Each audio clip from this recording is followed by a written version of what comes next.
એમણે કહ્યું 2000ની સાલમાં મોદી સાહેબે આ ગુજરાતની અંદર તેલી સમાજને ઓબીસી સમાજમાં સામેલ કર્યો। સત્ય વાત તો એ છે કે 2000ની સાલમાં મોદી સાહેબ મુખ્યમંત્રી હતા ને ભારતીય જનતા પાર્ટીનું શાસન હતું, પરંતુ તેલી સમાજને ઓબીસી સમાજમાં સામેલ 1994માં કરવામાં આવ્યો।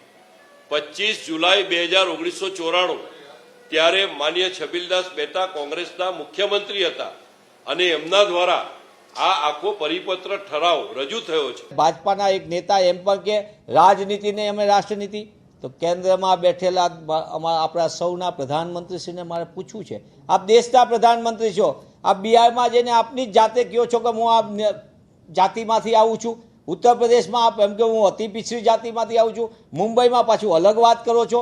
એટલે ખુદ જાતિવાદી રાજકારણ કરનાર ભાજપા પોતે જ્યારે પોતાને મનગમતું ન આવે ત્યારે એન કેન પ્રકારે રાહુલજીને રોકવા માટેના પ્રયત્નો કરી રહ્યા છે જુદી જુદી રીતે।